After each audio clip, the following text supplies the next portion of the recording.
Et bonjour à tous, on se retrouve en cette mi-février avec enfin le retour du beau temps. On voit que le Bubus et le Smoky, ils en profitent.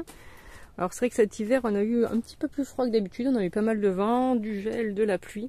Donc là ça y est, maintenant que les beaux jours reviennent, on va s'occuper un petit peu du jardin. Et donc aujourd'hui on va commencer donc par la serre. Donc comme vous voyez il reste encore, on commence juste à les manger de belles scaroles. Sont ici et ici. Donc c'est tout ce que les limaces et les fourmis n'ont pas mangé à l'automne. On peut voir dans ce bac, j'avais mis plein de navets et il y en a un seul qui a survécu. Donc là j'ai préparé un petit peu pour de futurs plants, mais bon, j'ai pas eu le cœur de l'arracher, le pauvre. Ici on a eu voilà, 2 épinards qui ont survécu, mais bon voilà, on va pas s'étouffer avec ça. Et il nous reste un petit peu donc de coriandre qui pousse bien, donc pour une fois, et le persil donc qui se plaît toujours dans la serre en hiver. Et donc aujourd'hui, donc ce qu'on va faire dans la serre, donc c'est que je vais semer des carottes, donc des carottes précoces. Donc c'est celle-ci, c'est les carottes touchons. Donc je les ai jamais essayées, donc je vais essayer cette variété. Donc je vais le faire à l'intérieur de la serre. Donc ce sont des carottes précoces, donc ils disent voilà de les semer sous abri de février à mars. Et après d'avril à juin, donc on peut les mettre directement à l'extérieur. Donc là je vais en mettre ici aujourd'hui. Je pense que d'ici 3 semaines, un mois, j'en mettrai là et après on en mettra un petit peu dehors. Donc là, donc j'ai travaillé un petit peu la terre, j'y ai mis un petit peu de fumier et j'ai bien incorporé. Et du coup, je vais ajouter un petit peu de terreau parce que du coup, ça a un petit peu baissé le niveau de terre. Donc, on va en remettre un petit peu pour que la terre soit bien meuble et que nos carottes puissent bien pousser. Et voilà, donc j'ai rajouté un petit peu de terreau dans mon bac, donc j'ai rajouté quelques centimètres, donc ça fait à peu près la moitié du sachet de 50 litres. Donc comme terreau, donc j'ai mis celui-ci, donc c'est un terreau universel simple, je l'ai juste pris voilà parce qu'il me fallait du terreau, je voulais pas mettre trop cher parce que c'est pour mettre voilà en quantité dans un bac quand je prends quand je fais mes petits semis en godet. Après voilà, j'utilise un terreau un petit peu plus fin. Mais bon, là voilà, pour les carottes, ce sera toujours mieux que ma terre qui est un petit peu compacte. C'est surtout là pour décompacter parce que bon, on a une terre assez limoneuse et du coup qui durcit assez vite. Donc voilà, comme ça va améliorer un petit peu le sol. Donc maintenant, hop, on va faire des petits sillons. Hop. Donc je vais devoir vous poser un petit peu parce que ça va pas être très pratique. Donc on va faire les petits sillons et je vais mettre donc quelques petites graines, quelques lignes de petites graines. Hop, et voilà, donc j'ai fait mes petits sillons donc dans lesquels j'ai mis les petites graines. Je sais pas si vous les voyez, on les voit un petit peu là. Donc pour les graines, je les ai un petit peu voilà.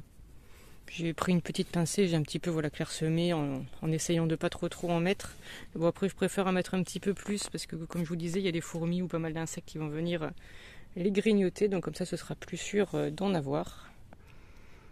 Donc voilà, donc là maintenant on va bien les recouvrir de terreau.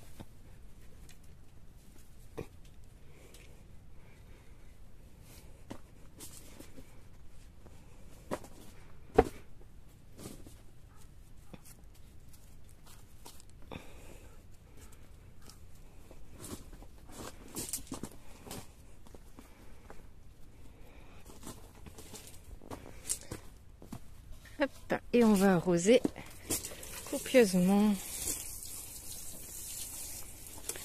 Donc là je le plante à ce moment-là parce que voilà, là ils ont prévu quand même quelques jours assez beaux. Donc dans la serre il fait quand même assez bon. Là on a une dizaine de degrés dehors et dans la serre il fait 25 degrés. Donc ça devrait leur permettre de bien sortir.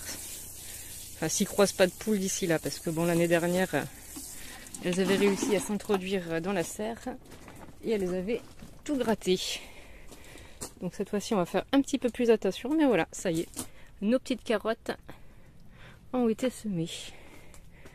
Hop, donc voilà pour la serre. Donc après, donc comme je vous disais ici, on le mettra un petit peu plus tard. Et donc maintenant on va aller faire un petit tour du potager pour voir quand même ce qui a évolué depuis la dernière fois.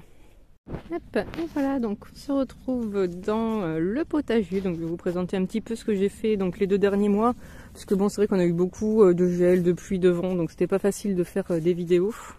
Puis bon, il n'y avait pas énormément à faire. Surtout, ce que j'ai fait, c'est surtout que j'ai bien nourri le sol, donc sur tous les bacs, donc surtout ce grand-là, puisqu'il va me servir pour tous les légumes, tomates, poivrons, cornichons, concombres. Donc je vais tout mettre là cet été.